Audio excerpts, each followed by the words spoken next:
Assalamu alaikum warahmatullahi wabarakatuh. Yau za mu ɗan yi bayani kaɗan game da kasuwan kiripto, centralized exchanger kaman su Binance, su OkX da sauransu. To kusan bayanin duk iri ɗaya ne insha Allahu, amma dai in muka yi bayani a wannan kaman mun yi a Binance ne in Allah ya yarda. Sannan kuma ba wai za mu yi bayanin duka ba ne, the major important ones su za mu yi bayani. To a kasuwa dai idan ka shiga kasuwa abu na fari da za ka fara yi shi ne za ka je ka yi verification. A ina za ka yi verification shi ne ga nan wajen. A nan za ka samu duk wani inda za ka shiga ka yi verification. Sannan ita verification nata ko KYC ba yi da wani wahala gaskiya. Saboda haka bari mu gwada shiga mu gani. To kun ga na farko ga nan inda za ka saka, za ka taɓa nan ka saka email naka. Kana shiga nan ma zai nuna ma ka saka email ne, email da password sai ka saka ka yi creating da number waya duka. Ga nan cikin verification ɗin nan, verification akwai level 1, akwai level 2, akwai level 3. Level 1 shine za ka ɗaura email naka da sunanka da information naka. Level 2 za ka ɗaura national ID card naka ko voters card ko international passport. Level 3 shine za ka ɗaura document. Kana ɗaurawa dai za su yi approving. To ba za mu shiga ba saboda hali na tsaro. So ga nan security shi ma za ka shiga, akwai abubuwan da za ka sassaita duka. Za ka shiga ka ɗaura wasu security, wasu za ka ɗaura email verification da phone number verification, ta yanda ko da wani ya shiga kai ma in za ka tura kuɗi ko za ka cire kuɗi to sai an tura maka code guda 6. Wannan two step verification ne.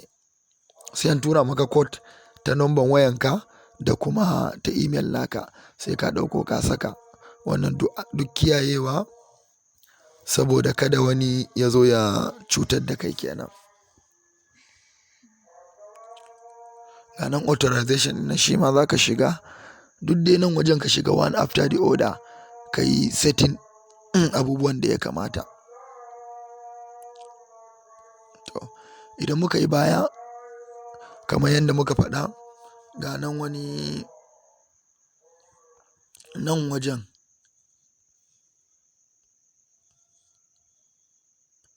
inda yake nuna asset ɗin nan, wannan wajen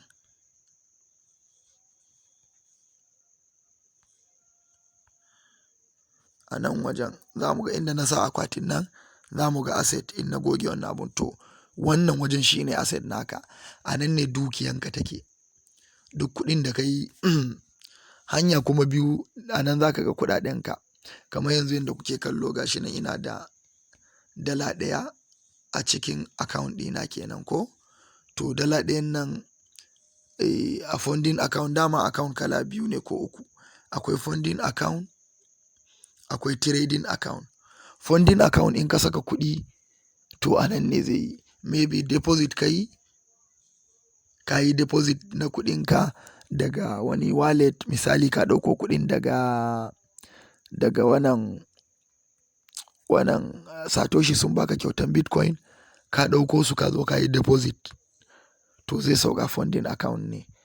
Yawwa in ko za ka saya coins ko ka sayar, to za ka je ka yi transfer ɗin kuɗin daga funding account ya koma trading account.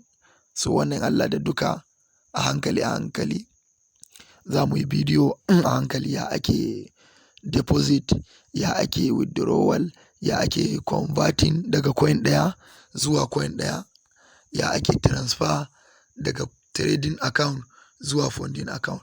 Duka za mu yi su in Allah da a hankali. Sai abu na biyu, to yanzu bari mu dawo menu na, bari mu dawo home nan kenan. In muka taɓa zai dawo home. So wannan akwati guda biyu nan da muke kallo, wayannan guda biyu, ga buy crypto ga P2P. So wannan buy crypto ɗin za ka sayi crypto, za ka taɓa shi sai ka rubuta na naira nawa kake so ka saya, gashi daga 400 ne ta ƙasa.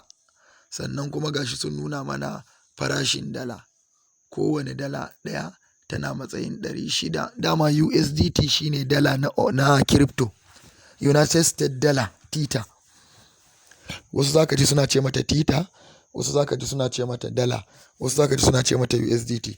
To dala ne.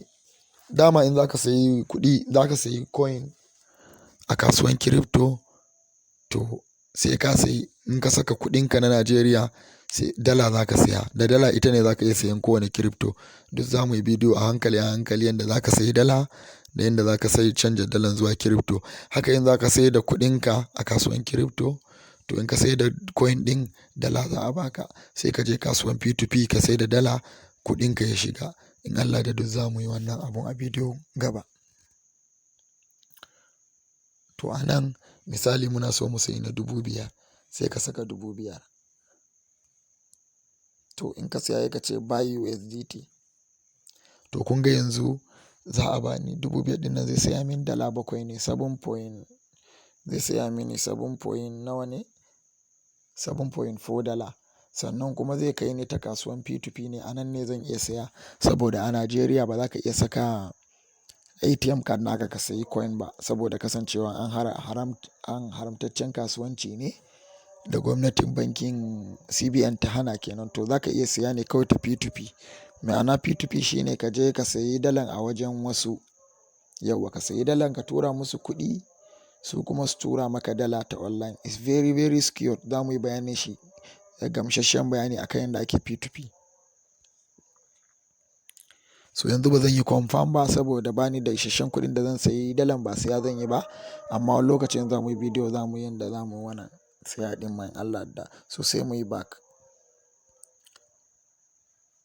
Sai mu sake back. Afuwan.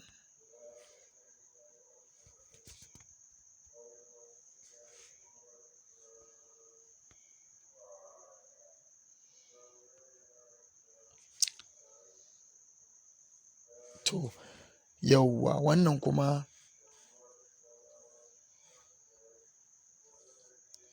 ita ne kasuwar P2P, wanda a nan ne zaka, idan misali ka sai da kuɗinka ya koma dala, to zaka shiga wannan kasuwan ka sai da ita. Ita ma bari mu ɗan kalle ta kaɗan.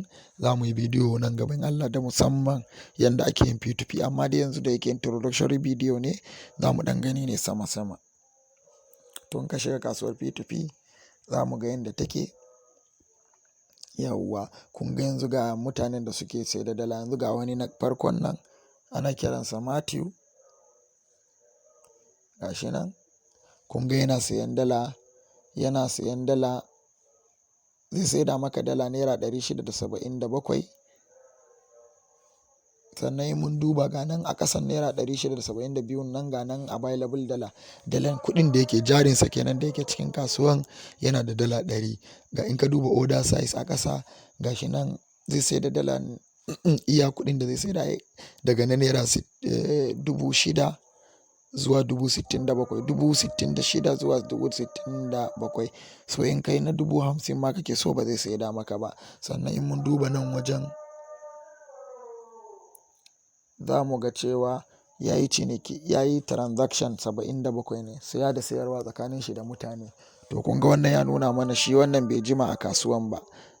Sannan kuma ga wannan wajen kashi 80 na ciniki 77 ɗin nan da ya yi, kashi 80 ne yana sakewa da wuri, percentage na sakewa transaction ɗin shi da wuri. To yanzu wannan gaskiya za mu ga to in Allah da dai za mu zo mu yi bayani da wa ya kamata ka yi ciniki, ka saya ko ka sayar. Duka za mu zo mu yi bayani a bidiyon P2P. To ga nan sale ɗin nan, in kuma saidawa za ka yi, za ka shiga wannan sale ɗin ne. Yanzu muna bayani in saidawa za ka yi, za ka shiga sale. Misali in kai ne za ka sayar masa, sai ka zaɓi waye za ka sayarwa, waye zai iya sayan naka. Duk in mun zo mu kasuwan P2P insha Allah za mu yi wannan bayani in detail. Yauwa sai bayani na gaba, wannan ga yanda wasu icons ga convert, in za ka yi converting daga Bitcoin zuwa Ethereum, ko daga Ethereum zuwa wani coin, daga wani coin zuwa wani coin. Na biyu na earn kuma yanda ake duk wani abun da ya shafi earning kamar staking ne za ka yi, ko kuma wani referral ne, ko kuma wani airdrop ne. Su ma kasuwannin sometimes ana ga loan, ga bot in za ka sayi robot ya ringa maka trading, in za ka yi saving, ga nan learn in za ka koyi wasu ilimi. Kasuwan suna koyar da ilimin kiripto, ga nan send kiripto, ga support in ka samu matsala a kasuwan za ka yi, kana so ka je ka kira call center, ga reward da sauransu. So in mun tafi ƙasa wannan ga yana nuna mana farashin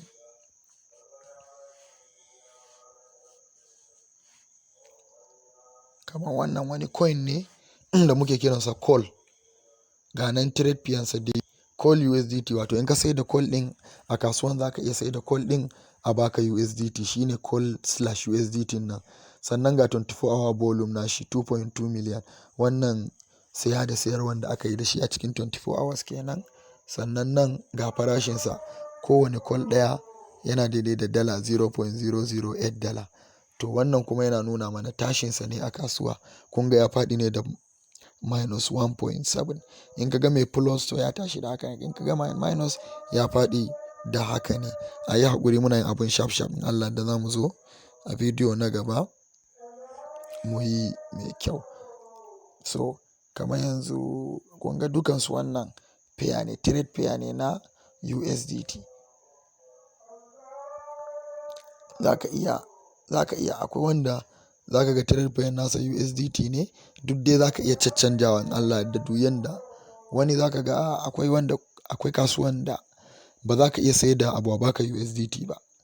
To amma dai wannan trade pair BTC/USDT, Ethereum/USDT, waye/USDT. To yanzu misali muna da Bitcoin, muna so mu sai da Bitcoin, ko kuma dai insha Allah za mu yi bidiyo mai zaman kanshi wanda za mu zo mu ga yanda za mu sai da, saboda kada wannan bidiyo ɗin ya yi nauyi bari mu yanke shi a haka. Duk wanda yake da tambaya insha Allahu sai ya yi tambayansa. Za mu yi bidiyo na gaba wanda za mu zo mu ya ake amfani da trade, ya za ka sai da coin ko kuma ka sayi coin insha Allahu. To Allah taimake mu. Sannan kuma yanda yake a wannan kasuwan haka ma na in ka shiga Binance ma za ka kusan iri ɗaya ne. In ka shiga Roku ma duk sauran centralized exchange za ka ga su KuCoin duk kusan abun iri ɗaya ne. To Allah taimake mu, Allah ba mu sa'a.